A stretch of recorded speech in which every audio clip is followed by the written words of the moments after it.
وعباد الرحمن الذين يمشون على الأرض هونا وإذا خاطبهم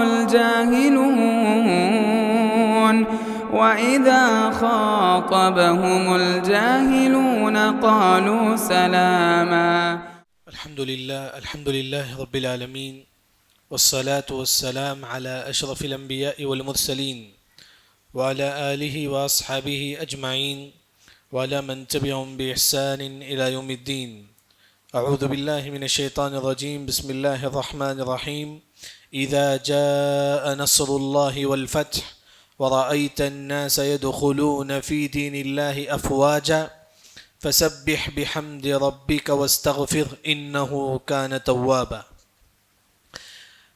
آج انشاءاللہ ہماری تفسیر ہوگی سورۃ النصر. عظیم سورت ہے، تمام لوگوں کی یہ سورت جو نہ یاد ہے. اذا جاء نصر اللہ والفتح. سب سے پہلی جو بات ہے کہ قرآن میں سب سے آخری جو سورت نازل ہوئی وہ سورۃ النصر ہے، مکمل سورت. اس کے بعد آیتیں نازل ہوئی، الیوم اکملت لکم دینکم واتقوا یوما ترجعون فیہ الی اللہ. لیکن مکمل سورت جو سب سے آخر میں نازل ہوئی یہ سورت ہے اذا جاء نصر اللہ والفتح. یہ سورت نازل ہونے کے 80 دن بعد آپ صلی اللہ علیہ وسلم کی وفات ہو گئی. سب سے آخری سورت ہے جو نازل ہوئی قرآن میں. یہ سورت نازل ہوئی ہونے کے بعد آپ صلی اللہ علیہ وسلم صحابہ کے سامنے پڑھ کے سناتے ہیں، دیکھیں کہ مجھ پر جو ہے نا اذا جاء نصر اللہ والفتح سورت نازل ہوئی. صحابہ خوش ہونے لگتے ہیں، پورے صحابہ خوش ہوتے ہیں، لیکن عباس رضی اللہ عنہ رونے لگتے ہیں. آپ صلی اللہ علیہ وسلم نے پوچھا کہ کیوں؟ جبکہ پورے صحابہ خوش ہو رہی ہیں کہ جو نا مکہ، اس صورت میں کیا بتایا گیا ہے، مکہ مسلمانوں کے ہاتھ میں آ جائے گا. یہ پورا مکہ جو ہے نا مسلمانوں کے کنٹرول میں آ جائے گا، یہ اس صورت میں بتایا گیا. صحابہ نے جب سنا تو ہنسنے لگے، خوش ہونے لگے. تو عباس رضی اللہ عنہ رونے لگتے ہیں. تو آپ سے پوچھتے ہیں کہ ریزن کیا ہے، تم کیوں روتے ہیں؟ عباس رضی اللہ عنہ فرماتی ہیں اللہ کے نبی جب مکہ فتح ہو جائے گا آپ ہمارے درمیان سے چل جائیں گے. اس صورت سے آپ کی موت کا وقت قریب آ چکا ہے. تو یہ عظیم صورت ہے، یعنی کہ آخری صورت ہے. اس کے بعد چند دنوں کے بعد ہمارے نبی کی وفات ہوئی. اسی وجہ سے مفسرین نے کہا کہ جو نا یہ صورت نازل ہونے کے بعد آپ صلی اللہ علیہ وسلم بہت کم ہنستے تھے، بہت کم ہنستے تھے آپ صلی اللہ علیہ وسلم، اور بلکہ بہت زیادہ روتے تھے آپ صلی اللہ علیہ وسلم، کیونکہ موت کا وقت قریب آ چکا ہے. اسی وجہ سے عبداللہ بن عباس رضی اللہ عنہ بھی فرماتے ہیں اس صورت میں نبی کی موت کا ذکر ہے. مکہ فتح ہو جائے گا، پورے مکے میں اسلام کا ولولہ ہوگا، اس کے بعد آپ صلی اللہ علیہ وسلم کی وفات ہو جائے گی. عبداللہ بن عباس رضی اللہ عنہ کا مشہور واقعہ ہے، انہوں نے بھی یہی کہا کہ جو نا اس صورت میں نبی کے موت کا ذکر ہے صلی اللہ علیہ وسلم. یہاں دیکھیے جیسا کہ ہم لوگوں کے پاس سورہ کوثر کی تفسیر ہوئی، پھر اس کے بعد سورہ کافرون کی تفسیر ہوئی، اس کے بعد سورۃ النصر ہے، یعنی کہ مکہ مسلمانوں کے ہاتھ میں آ جائے گا. تین سورت میں کیا کنیکشن ہے؟ یعنی کہ پورا قرآن ایک تاگے کی طرح ہے، پورا قرآن ایک تاگے کی طرح ہے. یعنی کہ سورہ کوثر میں اللہ نے کہا کہ محمد صلی اللہ علیہ وسلم ہم تم کو حوض کوثر دیں گے. کیا دیں گے گفٹ میں؟ حوض کوثر دیں گے. ہاں، لیکن تمہیں کیا کام کرنا ہے؟ قل یا ایھا الکافرون، کافروں کو دین کی دعوت دینا ہے. ہم تم کو جو نا حوض کوثر دیں گے، انا اعطیناک الکوثر، لیکن تم کو کیا کام کرنا ہے؟ تم لوگ کافروں کو دین کی دعوت دینا ہے. جب تم کافروں کی دین کی دعوت دیں گے اذا جاء نصر اللہ والفتح، پورے مکے میں مسلمان کا ولولہ ہوگا، یعنی کہ پورا مکہ مسلمانوں کے کنٹرول میں آ جائے گا. یعنی کہ گویا کہ جو ہے نا اللہ نے خوشخبری کے طور پر کہا کہ محمد ہم تم کو حوض کوثر دیں گے، تم دین کی دعوت دو، اس کے بدلے پورا مکہ جو ہے نا مسلمانوں کے ہاتھ میں آ جائے گا. چلیے ہم اس سورت کی تفسیر دیکھیں گے. اذا جاء نصر اللہ والفتح، اذا جب آئے گا نصر اللہ، اللہ کی مدد، والفتح پورا مکہ مسلمانوں کے کنٹرول میں ہو جائے گا. مکہ فتح ہوگا. یہ کب ہوا؟ 8 ہجری میں. 8 ہجری میں پورا مکہ جو ہے نا فتح ہو گیا. یہاں آپ دیکھیں گے اذا جاء نصر اللہ، اللہ کی مدد. مکہ جو فتح ہوا یہ اللہ کی مدد تھی. وہی اللہ نے کہا کہ محمد صلی اللہ علیہ وسلم یہ آپ کا کام نہیں ہے، یہ کس کا کام ہے؟ اللہ کا کام ہے. یعنی کہ آپ جو ہے نا اچھا کمانا چاہتے ہیں، میں بولتا ہوں کہ میں اپنے ٹیلنٹ سے کماؤں گا نہیں، آپ بولوں کہ اللہ کی مدد ہوگی تبھی میں کماؤں گا. یاد رکھیں، بیمار ہیں آپ ہاسپٹل کو جاتے ہیں، بڑے سے بڑے ہاسپٹل جاتے ہیں، آپ بولیں کہ اللہ کی مدد ہوگی تبھی مجھے کیا ملے گا؟ شفا ملے گا. یعنی کہ آپ جو نا جاب کو جاتے ہیں، آپ سمجھتے ہیں کہ میں اچھا پڑھا لکھا ہوں، میرے پاس پورا ڈگری ہے، نہیں، اللہ کی مدد ہوگی تبھی آپ کو جاب ملے گا. اللہ کی مدد کے لیے کیا کریں گے؟ ہم دعا کیجیے. یعنی کہ وہی اللہ نے کہا کہ محمد صلی اللہ علیہ وسلم یہ مکہ جو فتح ہوا یہ اللہ کی مدد سے ہوا ہے. ہر چیز میں اللہ کی مدد، ہمارا کچھ نہیں ہے، یاد رکھیں. وہی اللہ نے یہاں سبق ہم کو دیتے ہیں. اس کے بعد اللہ تعالیٰ فرماتی کہ والفتح، فتح کا مطلب پورا مکہ، فتح مکہ، مکہ مسلمانوں کے کنٹرول میں ہو جانا. ایک اور جو فتح کا اصل معنی کھولنا، اللہ نے لوگوں کی دلوں کو کھول دیا. جب مکہ فتح ہوا، کئی کافر جو ہے نا مکے کے اطراف تھے، جب انہوں نے دیکھا کہ محمد صلی اللہ علیہ وسلم پورے مکے پر کنٹرول کر چکے ہیں تو اب ان کے دل کو اللہ نے کھول دیا اسلام کے لیے. تو پورے لوگ جو ہے نا اسلام میں داخل ہونے لگے. فتح کا ایک اور معنی کھولنا، یعنی کہ اللہ نے کافروں کے دلوں کو کھول دیا، اب وہ اسلام میں جو ہے نا داخل ہونے لگے. اللہ نے کہا کہ وَرَأَيْتَ النَّاسِ، تم دیکھیں گے لوگوں کو يَدْخُلُونَ فِي دِينِ اللَّهِ أَفْوَاجًا، لوگ جو نا جماعت کی شکل میں اسلام میں داخل ہوں گے. جب 8 ذی الحجہ کو مکہ فتح ہوا، جماعت کی شکل میں لوگ اسلام میں داخل ہونے لگے. یہاں اللہ نے کہا کہ يدخلون، داخل ہوں گے کس میں؟ فی دین اللہ، اللہ کے دین میں. يدخلون کا اصل جو معنی ہے دو معنی ہے. ایک اب اس وقت بھی لوگ اسلام میں داخل ہوں گے، بلکہ قیامت تک لوگ اسلام میں داخل ہوتے رہیں گے، ہوتے رہیں گے. یاد رکھیں، اس کے لیے ہمیں کیا کرنا ہے؟ دین کی دعوت دینا ہے.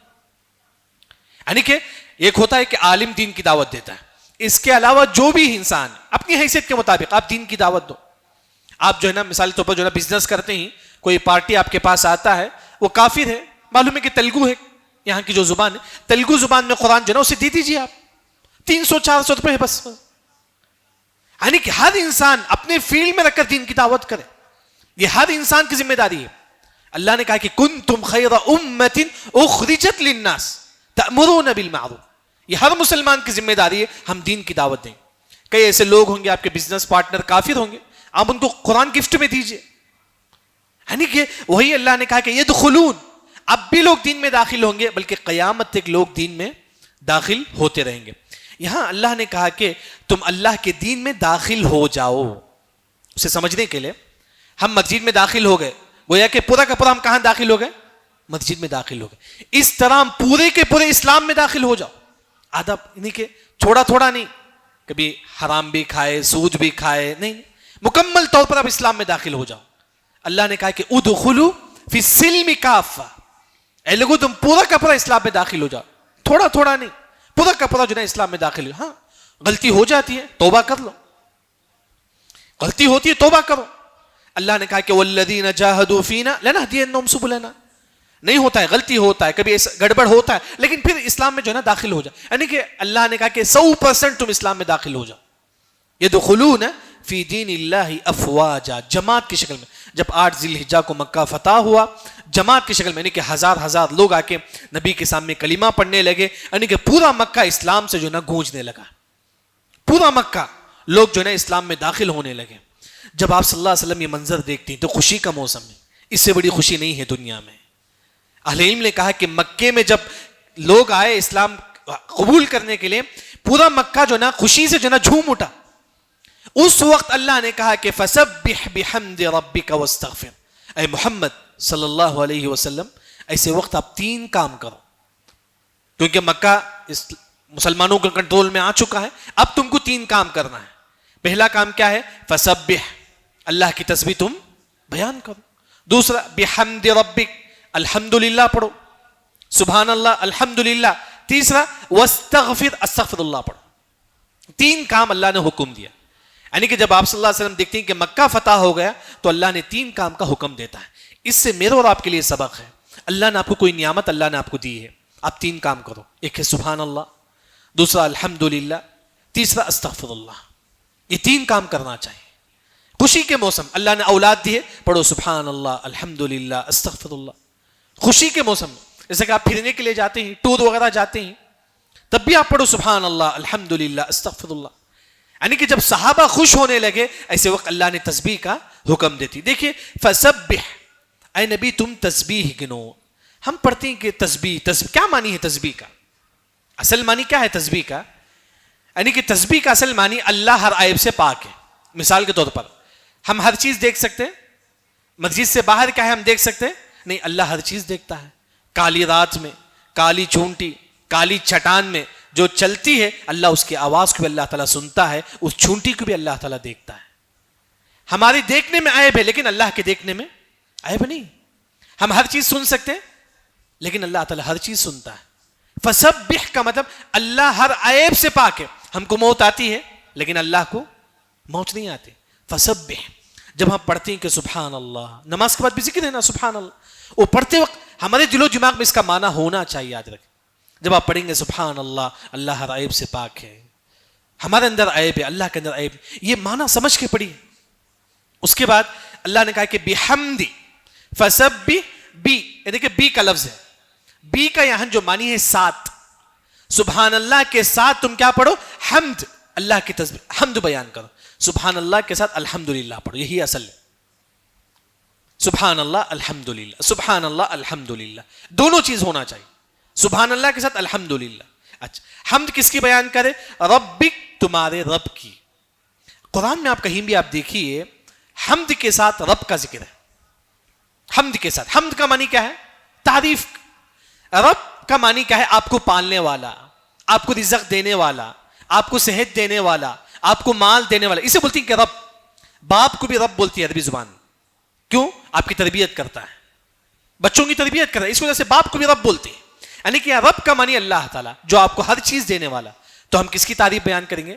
جو مجھے ہر چیز دیا اللہ کی. اسی وجہ سے رب کے ساتھ قرآن میں ہمیشہ جو نا حمد کا لفظ آ کر ہے، یعنی کہ تم ہمیشہ اللہ کی تسبیح بیان کرتے رہو. اسی وجہ سے آپ دیکھیں گے سورہ فاتحہ کی پہلی آیت کون سی ہے؟ الحمد للہ رب العالمین. یہ بھی تسبیح ہے. یہ جو جیسا کہ سبحان اللہ، الحمدللہ، اللہ اکبر ہے، اسی طرح الحمدللہ رب العالمین یہ بھی تسبیح ہے. حدیث میں آتا ہے کہ اگر کوئی مسلمان الحمدللہ رب العالمین ایک مرتبہ پڑھتا ہے، اس کے نام اعمال میں 30 نیکیاں اللہ تعالیٰ لکھ دیتے ہیں، 30 گناہ اللہ تعالیٰ مٹا دیتے ہیں. اس کے بعد اللہ تعالیٰ فرماتے ہیں کہ وَاسْتَغْفِرْ، اے نبی تم استغفار کرو. استغفار گناہ کے بعد کرتے نا؟ کیا نبی سے گناہ ہوا؟ نہیں ہوا. آپ سے گناہ نہیں ہوا، لیکن اللہ نے کہا کہ اے نبی تم استغفار کرو. استغفار کی 2 قسم ہیں. یہ گناہ ہونے کے بعد کرتے ہیں، جیسا کہ مجھ سے گناہ ہو گیا، میں بولتا ہوں کہ استغفر اللہ استغفر اللہ. ایک اور جو استغفار ہے، آپ نے کوئی نیکی کرنا چھوڑ دیا، صدقہ کرنا چھوڑ دیا، تہجد پڑھنا چھوڑ دیے، آپ کوئی نیکی کرنا چھوڑ دیے، تب بھی آپ استغفار کرو، استغفر اللہ استغفر اللہ. ایک ہوتا ہے کہ انسان جو نا کوئی نیکی کرنا بھول گئے، آپ پڑھو استغفر اللہ. ایک اور ریزن، اگر آپ استغفر اللہ پڑھیں گے تو اللہ تعالیٰ آپ کے درجات کو بلند کریں گے. آخری عمر میں اللہ نے ہمارے نبی کو استغفار کا حکم دیا. مفسرین نے کہا کہ اگر کسی کی لمبی عمر ہو چکی ہے، آخری عمر ہے، کثرت سے وہ استغفار کرو، کثرت سے وہ استغفار کرتے رہو، استغفر اللہ استغفر اللہ. یہ آیت نازل ہونے کے بعد آپ سب ایک دعا، یہ آیت نازل ہونے کے بعد ہمیشہ سجدے میں اور رکوع میں یہ دعا پڑھتے تھے. کیا دعا ہے؟ سبحانک اللہم ربنا وبحمدک اللہم اغفر لی. آسان دعا ہے، سبحانک اللہم ربنا وبحمدک اللہم اغفر لی. اللہ نے کہا کہ اے نبی تم استغفار کرو. یہ آیت نازل ہونے کے بعد آپ صلی اللہ علیہ وسلم ہمیشہ استغفار کرتے تھے، ہمیشہ استغفار کرتے تھے. سجدے میں، رکوع میں یہ دعا پڑھتے تھے، ہمیشہ پڑھتے تھے آپ صلی اللہ علیہ وسلم. ہم ہی پڑھیں گے انشاءاللہ. اچھا، یہاں دیکھیں واستغفر، استغفار کرو. دیکھیں استغفار کا ایک جو کلمہ ہے، اگر وہ کلمہ 3 مرتبہ پڑھیں گے، سمندر کے اتنے بھی گناہ ہو تو اللہ تعالیٰ معاف کریں گے. سمندر کے مطلب جتنا بھی گناہ ہو اللہ معاف کرے گا. کیا حدیث ہے؟ یہ دعا یاد رکھیں، استغفر اللہ الذی لا الہ الا ہو الحی القیوم واتوب الیہ. بس 3 مرتبہ پڑھنا ہے. استغفر اللہ الذی لا الہ الا ہو الحی القیوم واتوب الیہ. استغفر اللہ الذی لا الہ الا ہو الحی القیوم واتوب الیہ. حدیث میں آتا ہے کہ جتنے بھی گناہ ہو تو پورے گناہ اللہ معاف کر دے. شرک نہ ہو، بس شرک نہیں ہے، جتنے بھی گناہ ہو اللہ معاف کرے گا. یہ کلمہ 3 مرتبہ پڑھنا ہے. واستغفر، اللہ نے نبی کو حکم دیا. مفسرین نے کہا جب اللہ نے نبی کو حکم دیتے ہیں کہ تم استغفار کرو، میں اور آپ کتنے گنہگار ہیں. نبی محمد صلی اللہ علیہ وسلم جن کو اللہ تعالیٰ کہتی کہ محمد صلی اللہ علیہ وسلم تم استغفار کرو، جب میں اور آپ کتنا استغفار کرنا ہے. جب آپ صلی اللہ علیہ وسلم ایک مرتبہ بیٹھتے تو 100 مرتبہ استغفر اللہ پڑھتے تھے. بتاؤ کہ ہم نے پڑھا ہے؟ ہم جا کے گھر میں ہم بیٹھتے ہیں, کبھی ہم نے پڑھا ہے کہ 100 مرتبہ استغفر اللہ پڑھے ہوں گے الحمدللہ, لیکن اس کی کوشش کرو استغفر اللہ پڑھنے کی, چھوٹے سے عادت ڈالو. جیسا کہ لقمان علیہ السلام اپنے بچے سے کہتی ہیں کہ یا بنی اللہم اغفر لی, اے میرے بیٹے تم اللہم اغفر لی پڑھتے رہنا پڑھتے رہنا. چھوٹے بچے کہتی ہیں لقمان علیہ السلام, استغفر اللہ جتنا ہو سکے پڑھو, کیونکہ حدیث میں آتا ہے کہ توبہ لمن وجد فی صحیفته استغفارا کثیرا, قیامت کے دن حشر کے میدان میں وہ مسلمان کامیاب ہوگا جس کے نام اعمال میں استغفار بہت زیادہ. پڑھتے رہو استغفر اللہ استغفر اللہ استغفر اللہ, جو ہے نا وہی اللہ تعالیٰ یہاں حکم دیتے, یعنی کہ انسان خوشی کے موسم میں بھی جو ہے نا اس کا اہتمام کرے. اس کے بعد آخر میں اللہ تعالیٰ فرماتے ہیں کہ انہ کان توابا, اللہ تعالیٰ بہت زیادہ توبہ قبول کرنے والا ہے. توابا, توابا کا معنی گناہ ہو گیا اللہ کے دربار میں حاضر ہو جاؤ, اللہ مجھ سے گناہ ہو گیا تو معاف کر دے. تو اللہ تعالیٰ کہتی ہیں کہ دیکھیے یہ بندہ مجھ سے مغفرت طلب کرتا ہے, چل میں اس کے گناہوں کو معاف کر دیا. پھر گناہ ہو گیا, پھر اللہ کے دربار میں آ جاؤ, پھر کہو کہ اللہ تعالیٰ مجھ سے گناہ ہو گیا تو میرے گناہوں کو معاف کر دے. اللہ تعالیٰ کہتے ہیں کہ دیکھیے یہ بندہ میرے پاس ہی آ کر مغفرت طلب کرتا ہے, چل میں اس کے گناہوں کو معاف کر دیا. پھر گناہ ہو گیا, پھر آئے اللہ کے دربار میں, پھر مغفرت طلب کرے. توابا کا معنی بار بار اللہ ہمارے گناہوں کو معاف کرتا ہے, بار بار اللہ ہمارے گناہوں کو معاف کرے, چاہے کتنا گناہ کیوں نہ ہو. شرط ہے کہ انسان سچی توبہ کرے, یعنی کہ گناہ ہو گیا سچے دل سے توبہ کرے, میں دوبارہ گناہ نہیں کروں گا, سچے دل سے. پھر شرمندہ ہو اس گناہ پر, پھر اللہ کے دربار میں حاضر ہو کر اے اللہ مجھ سے گناہ ہو گیا. پھر جب دوبارہ گناہ ہوتا ہے پھر اللہ کے آ کر استغفار کرو, یعنی کہ توابہ کا جو معنی جتنا بھی گناہ ہو جائے اللہ کے دربار میں آ کے استغفار کرنا چاہیے. یعنی کہ ایک عظیم صورت ہے سورۃ الفتح.